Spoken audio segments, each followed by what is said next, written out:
Hello,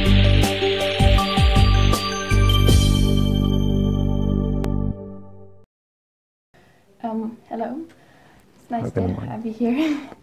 Very briefly, could you introduce yourself?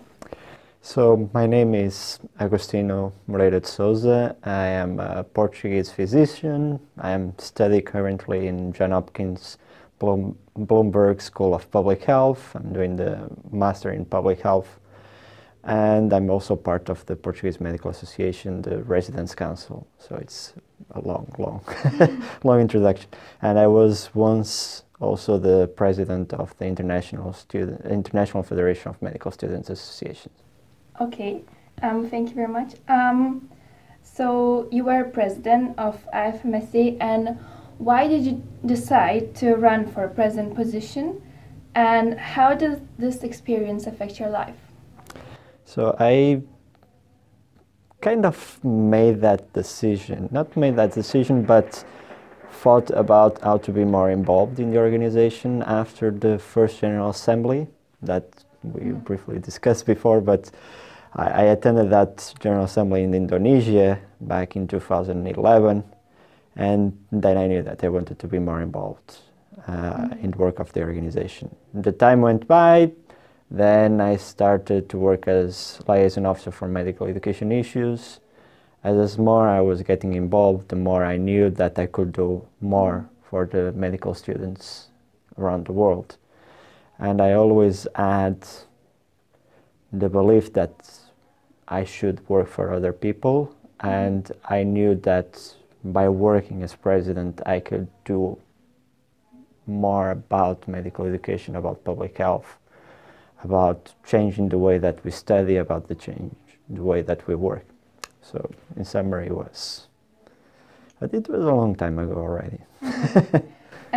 Okay, and but I would still like to ask you, what are the main benefits for students who are part of the IFMSA? Like, what can they learn there? How can they benefit? One of the most important things is you know other people that work from different countries and different ways of tackling the same problems. The first real IFMSA experience that I had was in an exchange in Slovenia, and I never met so many people from different countries before. And you start to understand that the world is a smaller place than it really is, and it provides a really good support platform to understand people from other countries. It's one of the key areas of IFMSA is also working on human rights and mutual understanding. But also IFMSA provides you access to workshops and to external speakers, so you can also be updated about the current trends in different topics. One of them is medical education, and usually you get information regarding organizations such as the World Federation for Medical Education or AMI, where students can apply for the Student Task Force and be present during their conference. So there is plenty of opportunities in terms of capacity building, external meetings, and even exchange in order to improve your own curriculum. Okay, and you have had a lot of experience in the field of medical education. In your personal opinion, on what learning and teaching strategies should be focused more to make our educational system more efficient? One of the most important key topics in that area is that first your school must be open to new teaching and learning mechanisms, and that's probably one of the most complex things to implement. The culture of the school, the vision and the mission of the school are fundamental in order to implement those strategies. There are ways that students and teachers can improve those mechanisms. A more focus on education of adults and moving away from pedagogical methods.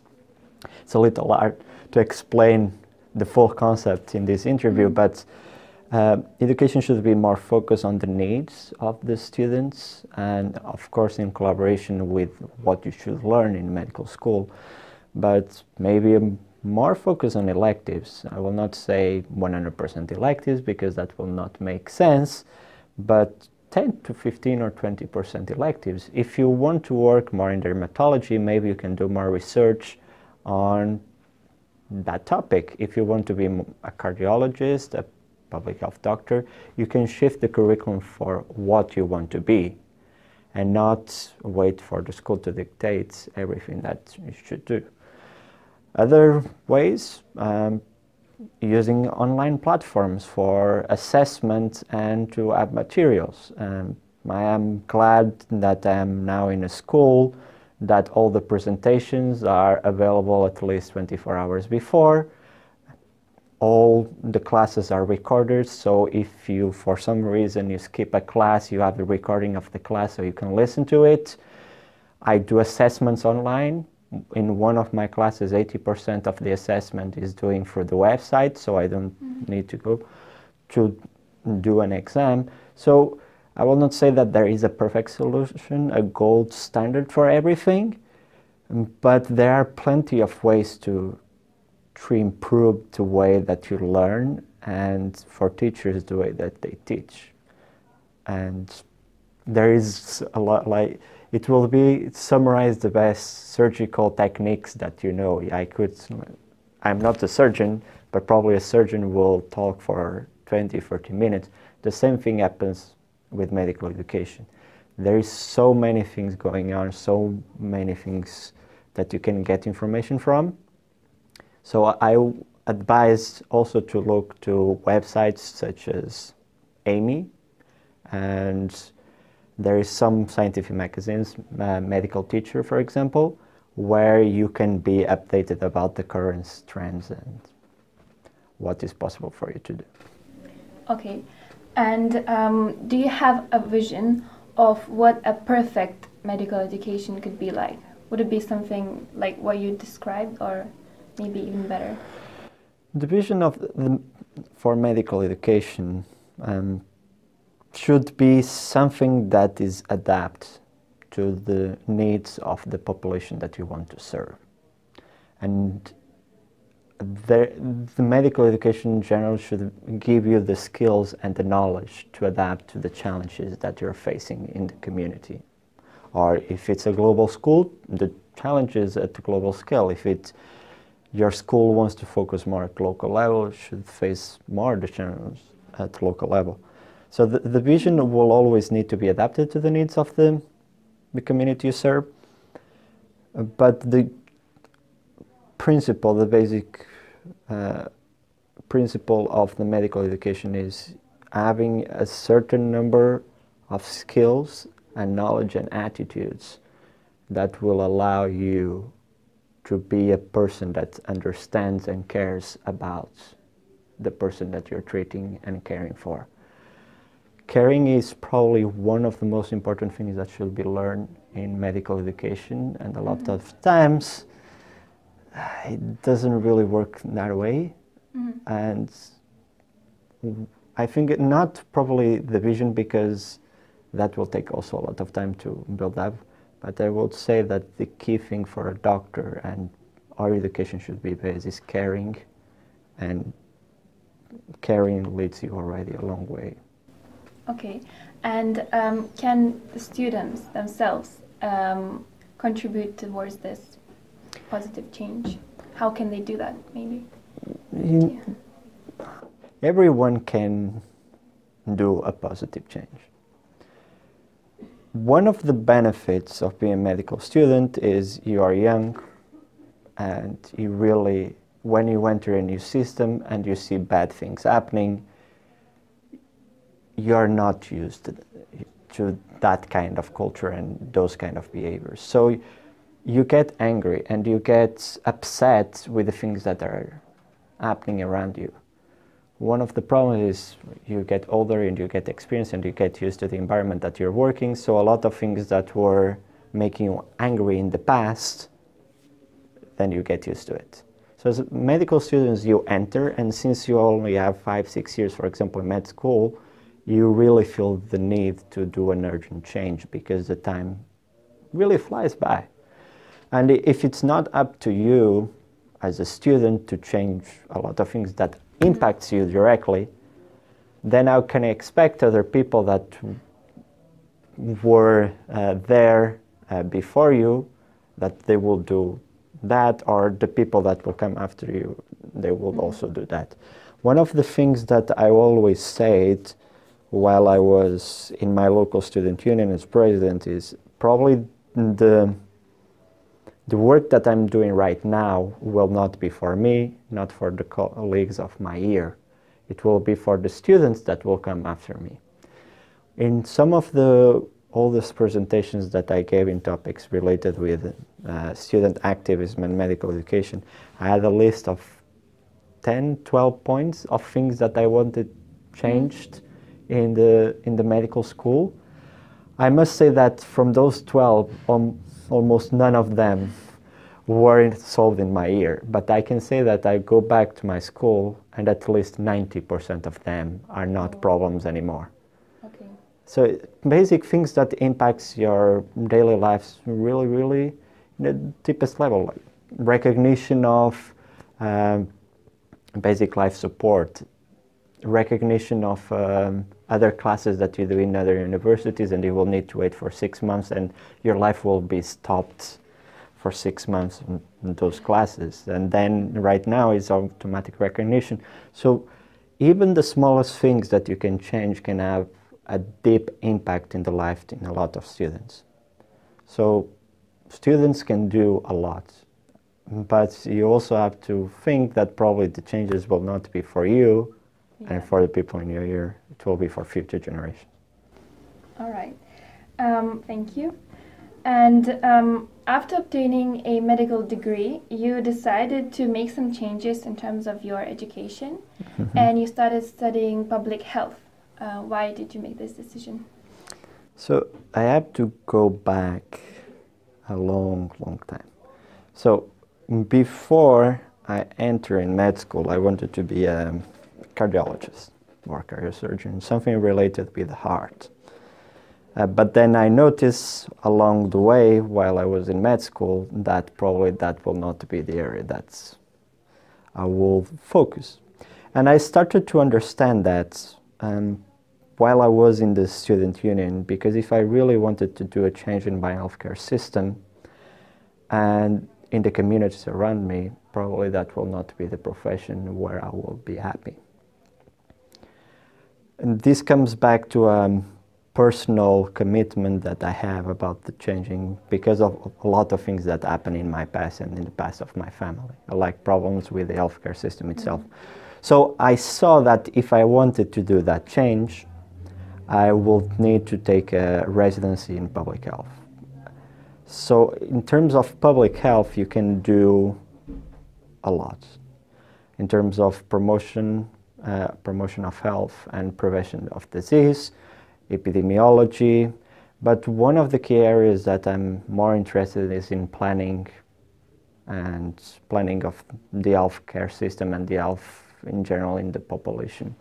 And you can do, for example, you can define which will be the key priority areas for your health system and in which areas we should invest and update about what is going on in the world and how can you bring the best practices to your own country. Because one of the problems in medicine, and I would say in medical education also, you have a lot of experts, but experts without theoretical knowledge and the knowledge itself to create change, positive change. And in order to do positive change, you really need to study the system. You really need to understand the system. You really need the tools to do that change and not to work in the principles of, I think this is the best way to proceed.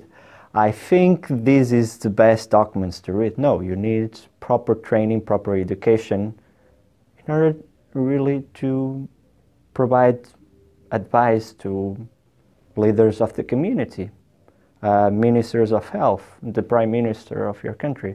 So that's why I entered in public health. I wanted to have a deeper knowledge of the system, how to change the system, and I how can I serve the communities as we discussed before. So that's why I enter in the specialty of public health and study public health right now. Okay, and according to you, what are the main public health issues and how we should try to solve them? One of the most, I will not say neglected, but one of the most challenging ones that is approaching really quickly and the health systems need to adapt to it, it's aging population. It's the aging population, because a lot of the problems that we'll face about sustainability of the healthcare systems, about non-communicable diseases, will be due to people are getting older and kids are not being born in our population. So how do you sustain an healthcare system and how take care of a generation that will need a lot of care? And this will also happen to us in 20, 30 years. So that, I will say that that is the first one. And then you have the lifestyles, alcohol, tobacco, diets, the effects that hypertension has in your health. And that will need a huge support from primary healthcare services. And also a lot of promotion, health promotion with the communities. You cannot expect doctors, nurses, and other healthcare professionals to by themselves to solve those problems. And that leads to another important thing, that is health literacy and responsibilization of, for the people to take responsibility for their own health. And we discussed during the session about the future of medicine, and we discussed about more training things like kidney printing and e-health, which they will have an important role in the future. E-health already has a fundamental role nowadays. But there are other key topics, other health problems that exist for a long period of time that still need to be solved. We discussed 3 of them right now, but there are others like patient safety. How do you reduce medical errors in the hospital or even in the primary healthcare setting? How do you ensure that you, when you're sick, is satisfied with the healthcare that you got provided?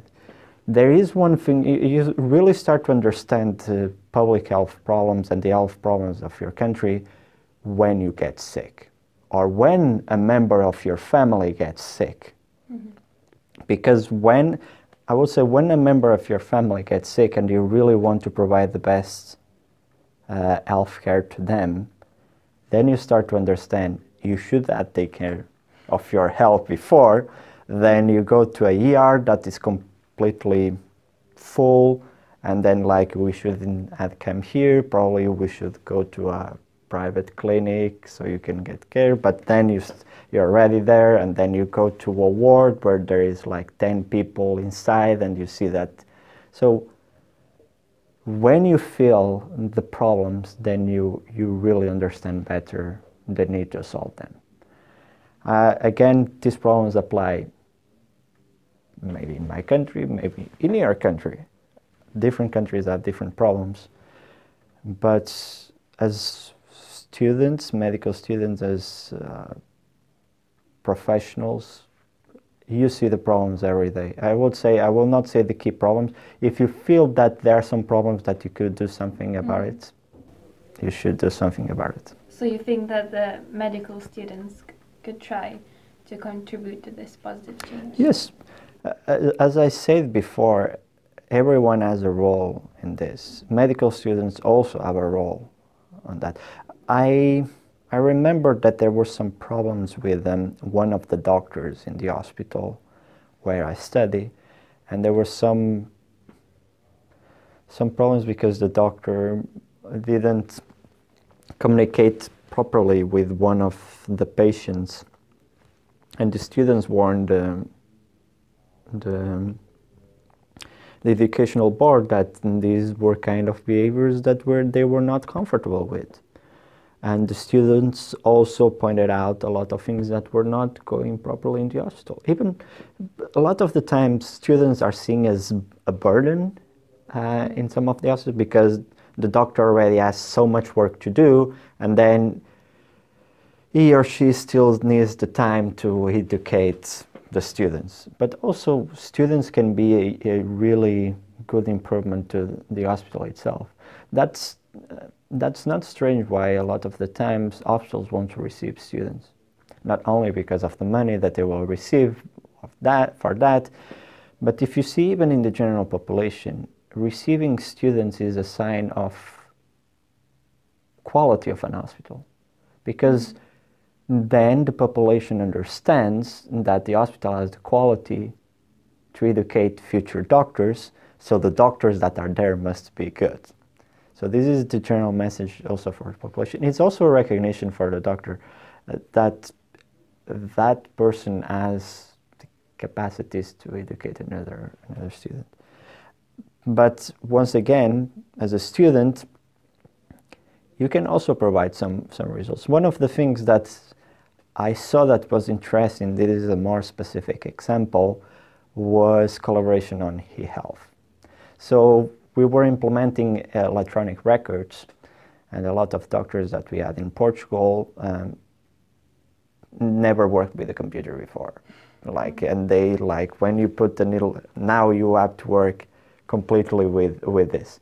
So some doctors work with students that are used to that and say you should click in here, you should do this, you should do that in order to print. So if you're open to collaboration and if you can bring your own skills that you're comfortable with other skills from even older people, and you really have in mind that you're working together for the same end goal, students can provide a huge impact on that.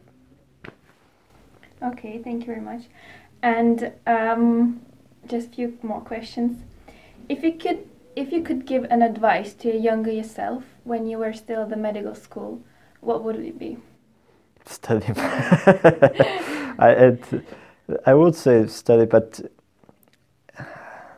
I am not a nostalgic person. I think that that maybe is not the best word. I will not give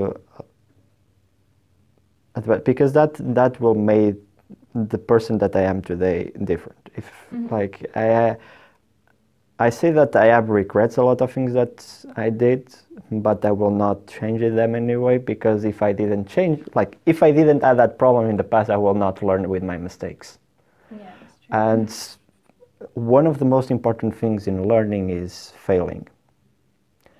And believe me, you learn more from your mistakes than from your successes. And I would like to give some advice, but I cannot.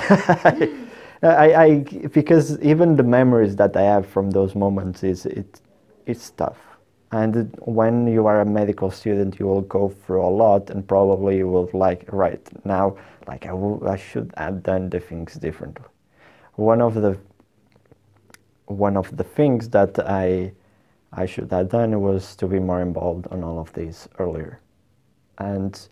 But maybe if I was involved earlier, maybe I would fail medical school and I will not learn other people that I learn in correct moments. So I would advise not to get regrets of the things that you get in the past and trying to give advices to the people before. It's just learn from your mistakes, and that's the most important thing that you can do. So that would be your advice to all the med students? Also, don't, if you fail, the most important thing is how do you get out of that and how do you solve your challenges. Going down is not, sometimes you really also need to be sad, but you really need to try to have a proactive stance in your life. If you don't get elected the first time, don't worry, there are more elections and more challenges coming in the future. If you fail in one class, well, you should focus on other classes, passing them, and trying to do that again. And then the successes are a lot more, like, not bigger, but valid. Exactly.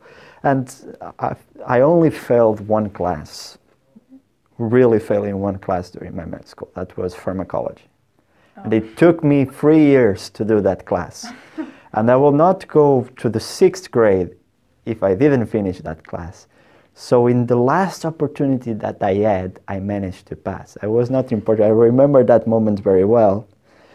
And it was a really, really difficult class to do. And I still remember how difficult it was and how sometimes you have to put all of it in one thing. And what was funny was 1 year ago, I talked with a pharmacology teacher, and I was speaking in another conference in my school.